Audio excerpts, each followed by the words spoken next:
চীনকে খুশি করতে হরমুজ প্রণালী খুলে দেওয়ার ঘোষণা করলেন আমেরিকান প্রেসিডেন্ট ডোনাল্ড ট্রাম্প। মধ্যপ্রাচ্যের উত্তপ্ত যুদ্ধ পরিস্থিতির মাঝে এই সিদ্ধান্ত ঘিরে তৈরি হয়েছে নতুন কূটনৈতিক সমীকরণ। মধ্যপ্রাচ্যের যুদ্ধ পরিস্থিতির মধ্যে এক বড় সিদ্ধান্ত নিলেন American president Donald Trump. Hormuz প্রণালী খুলে দেওয়ার ঘোষণা করেছেন তিনি। এই সিদ্ধান্ত ঘিরে এখন আন্তর্জাতিক রাজনীতিতে নতুন আলোচনা শুরু হয়েছে। যুদ্ধ, কূটনীতি আর অর্থনীতি তিনটে এখন জড়িয়ে গেছে এই এক ঘটনায়। আসুন পুরো বিষয়টা সহজভাবে আপনাদের বুঝিয়ে বলি। প্রথমেই জানতে হবে হরমুজ প্রণালী কেন এতটা গুরুত্বপূর্ণ। এই জলপথ দিয়ে প্রতিদিন বিশ্বের অনেক দেশের কাছে তেল যায়। বিশেষ করে মধ্যপ্রাচ্য থেকে যে অপরিশোধিত তেল রপ্তানি হয় তার বড় অংশ এই পথ দিয়ে যায়। তাই এই প্রণালী বন্ধ হয়ে গেলে শুধু একটা অঞ্চলের সমস্যা হয় না, গোটা বিশ্বের অর্থনীতিতে তার প্রভাব ছড়িয়ে পড়ে। সাম্প্রতিক সময় ইরানকে ঘিরে যে সংঘাত তৈরি হয়েছিল তার জেরে হরমুজ প্রণালী নিয়ে উত্তেজনা চরমে ওঠে। যুদ্ধের আশঙ্কা তৈরি হয়, অনেক দেশ চিন্তায় পড়ে যায় তেলের সরবরাহ বন্ধ হয়ে যাবে কিনা, দাম বেড়ে যাবে কিনা। এই পরিস্থিতির মধ্যেই ডোনাল্ড ট্রাম্প ঘোষণা করেন হরমুজ প্রণালী স্থায়ীভাবে খুলে দেওয়া হবে। তার এই ঘোষণাকে অনেকেই যুদ্ধের মধ্যে একটা বড় কূটনৈতিক পদক্ষেপ হিসেবে দেখছেন। ট্রাম্প বলছেন এই সিদ্ধান্ত শুধু আমেরিকার জন্য নয়, গোটা বিশ্বের জন্য নেওয়া হয়েছে। তার দাবি এই সিদ্ধান্তে সবচেয়ে বেশি খুশি হয়েছে চীন। এখানে উল্লেখ করা প্রয়োজন, চীনের প্রেসিডেন্ট জিনপিং তার দেশের অর্থনীতির অনেকটাই নির্ভর করে জ্বালানি আমদানির ওপর। ফলে হরমুজ প্রণালী খোলা থাকলে চীনের সুবিধে হয়। ট্রাম্প আরও একটা বড় দাবি করেছেন। তিনি বলছেন চীন নাকি সম্মত হয়েছে যে তারা আর ইরানকে অস্ত্র সরবরাহ করবে না। যদিও এই দাবির পক্ষে এখনো পর্যন্ত কোনো সরকারি প্রমাণ সামনে আসেনি। অতীতে চীন বারবার বলেছে তারা সরাসরি কোনো যুদ্ধের পক্ষ নেয় না। আর এই জায়গাটাই সবচেয়ে গুরুত্বপূর্ণ, কারণ যদি সত্যি চীন ইরানকে সাহায্য করা বন্ধ করে তাহলে মধ্যপ্রাচ্যের শক্তির ভারসাম্যে বড় পরিবর্তন আসতে পারে। এবার আসা যাক যুদ্ধের কথায়। ট্রাম্পের বক্তব্য অনুযায়ী আমেরিকা সামরিকভাবে অনেকটাই এগিয়ে রয়েছে। তিনি এখনও বলছেন যুদ্ধ প্রায় শেষের দিকে। তার মতে যদি এখন বড় কোনো সিদ্ধান্ত নেওয়া হয় তাহলে ইরানের পক্ষে ঘুরে দাঁড়াতে অনেক বছর লেগে যাবে। আর এই ধরনের বক্তব্য সাধারণত শক্তি প্রদর্শনের জন্য দেওয়া হয়। এতে একদিকে নিজের দেশের মানুষের কাছে বার্তা যায় আমরা শক্তিশালী, অন্যদিকে প্রতিপক্ষ দেশগুলোর কাছেও একটা সতর্ক বার্তা পৌঁছয়। তবে বাস্তব পরিস্থিতি এত সহজ নয়। ইরান দীর্ঘদিন ধরে অন্য ধরনের যুদ্ধ কৌশল ব্যবহার করে। সরাসরি যুদ্ধের পাশাপাশি তারা বিভিন্নভাবে চাপ তৈরি করতে পারে। ফলে শুধু ঘোষণা করলে যুদ্ধ পুরোপুরি শেষ হয়ে যায় না।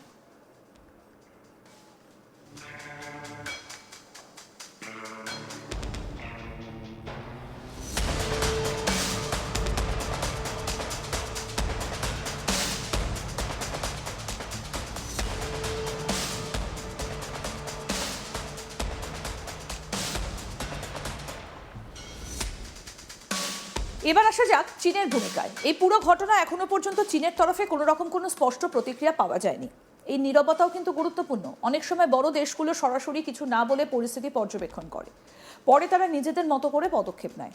তবে এটা ঠিক, চীন আগে থেকে আমেরিকার কিছু পদক্ষেপের সমালোচনা করেছে। তাদের মতে ইরানের ওপর হামলা ঠিক হয়নি, তারা বরাবরই শান্তির পক্ষে থাকার কথা বলেছে। এখন প্রশ্ন উঠছে, তাহলে কি আমেরিকা আর চীনের মধ্যে কোনো নতুন বোঝাপড়া তৈরি হচ্ছে? এই প্রশ্নের উত্তর জানতে হলে সামনে আসছে একটা গুরুত্বপূর্ণ ঘটনা। খুব শীঘ্রই ডোনাল্ড ট্রাম্পের সঙ্গে শি জিনপিং এর বৈঠক হবার কথা। এই বৈঠকেই অনেক কিছু স্পষ্ট হতে পারে। এই বৈঠকে কি আলোচনা হবে? সম্ভাবনা আছে ইরান, হরমুজ প্রণালী এবং মধ্যপ্রাচ্যের সামগ্রিক পরিস্থিতি নিয়ে বিস্তারিত কথা হবে। এই বৈঠক ভবিষ্যতের আন্তর্জাতিক সম্পর্কের দিকও ঠিক করতে পারে। এবার অর্থনীতির দিকে একটু নজর দেওয়া যাক। হরমুজ প্রণালী খুলে দেওয়ার ফলে সবথেকে বড় স্বস্তি পেতে পারে বিশ্ব অর্থনীতি। তেলের সরবরাহ স্বাভাবিক থাকলে দামও নিয়ন্ত্রণে থাকে। এতে সাধারণ মানুষের ওপর চাপ কমে। বিশেষ করে যে দেশগুলো তেলের ওপর বেশি নির্ভরশীল তাদের জন্য এই সিদ্ধান্ত খুবই গুরুত্বপূর্ণ। তবে এখানেও একটা প্রশ্ন থেকে যায়, যুদ্ধের পরিস্থিতি পুরোপুরি না কাটলে এই স্বস্তি কতদিন থাকবে? যদি আবার উত্তেজনা বাড়ে তাহলে পরিস্থিতি আবার খারাপ হতে পারে। এই পুরো ঘটনাকে অনেক বিশেষজ্ঞ বলছেন ডি-এসকেলেশন, অর্থাৎ উত্তেজনা কমানোর চেষ্টা। কিন্তু এটা কতটা স্থায়ী হবে তা এখনো পরিষ্কার নয়। কারণ একদিকে শান্তির কথা বলা হচ্ছে, অন্যদিকে শক্তি প্রদর্শনও চলছে। ট্রাম্প নিজেই বলেছেন আমেরিকা চাইলে যুদ্ধ করতেও পিছপা হবে না। এই ধরনের দ্বৈত বার্তা আন্তর্জাতিক রাজনীতিতে নতুন কিছু নয়। একদিকে আলোচনা, অন্যদিকে চাপ, এইভাবেই অনেক সময় কূটনীতি এগোয়। ট্রাম্পের এই মন্তব্য নিয়ে এখনো পর্যন্ত কোনো প্রতিক্রিয়া জানায়নি চীন। তবে ইরানকে অস্ত্র সরবরাহের অভিযোগ গোড়া থেকেই অস্বীকার করে এসেছে বেইজিং। যদিও আমেরিকার দাবি চীনকে ক্ষেপণাস্ত্র তৈরিতে সাহায্য করে চীন। আগামী 14 এবং 15 মে বেইজিং সফরে যাওয়ার কথা ট্রাম্পের। সেখানে দুজনের মধ্যে ইরান নিয়ে কী আলোচনা হয় সেদিকেও তাকিয়ে রয়েছে সকলে। সব মিলিয়ে পরিস্থিতি এখন বেশ জটিল। একদিকে যুদ্ধ জামানোর চেষ্টা চলছে, অন্যদিকে নতুন জোট তৈরি হতে পারে। আমেরিকা, চীন, ইরান এই তিনটে দেশের ভূমিকা খুব গুরুত্বপূর্ণ হয়ে উঠেছে। এখন সবথেকে বড় প্রশ্ন হলো ইরান কি করবে? চীন কি সত্যি আমেরিকার সঙ্গে সমঝোতায় যাবে? হরমুজ প্রণালী কি দীর্ঘদিন খোলা থাকবে? এই প্রশ্নগুলোর উত্তরই ঠিক করবে আগামী দিনের বিশ্ব রাজনীতি কোন দিকে যাবে। তবে শেষ পর্যন্ত একটা কথা বলা যায়, যুদ্ধ শুধু বন্দুক দিয়ে হয় না, যুদ্ধ হয় অর্থনীতি দিয়ে, কূটনীতি দিয়ে, আর অনেক সময় কথার মাধ্যমেও। আজ হরমুজ প্রণালীকে ঘিরে যা ঘটছে সেটা সেই বড় লড়াইয়েরই অংশ।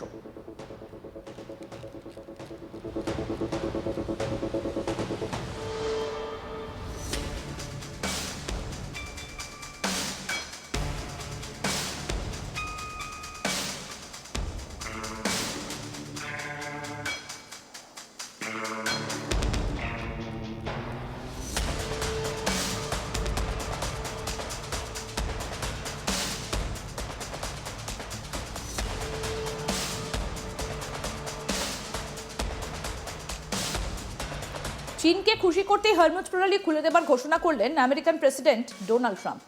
মধ্যপ্রাচ্যের উত্তপ্ত যুদ্ধ পরিস্থিতির মাঝেই এই সিদ্ধান্ত ঘিরে তৈরি হয়েছে নতুন কূটনৈতিক সমীকরণ। মধ্যপ্রাচ্যের যুদ্ধ পরিস্থিতির মধ্যেই এক বড় সিদ্ধান্ত নিয়েছেন American president Donald Trump. Hormuz প্রণালী খুলে দেবার ঘোষণা করেছেন তিনি। এই সিদ্ধান্ত ঘিরে এখন আন্তর্জাতিক রাজনীতিতে নতুন আলোচনা শুরু হয়েছে।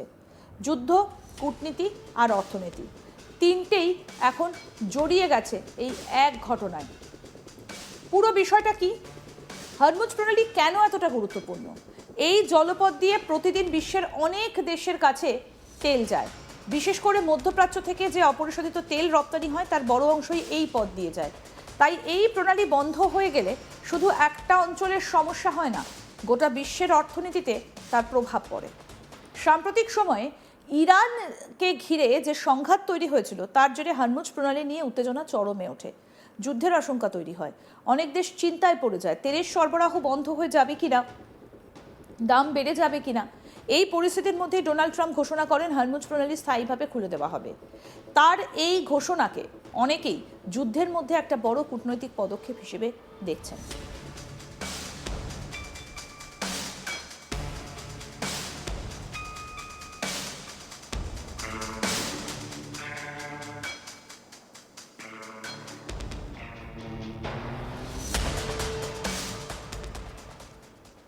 আরও আপডেট পেতে দেখতে থাকুন আজ তাক বাংলা। সাবস্ক্রাইব করুন, নোটিফিকেশন পেতে বেল বাটন অপশন প্রেস করুন।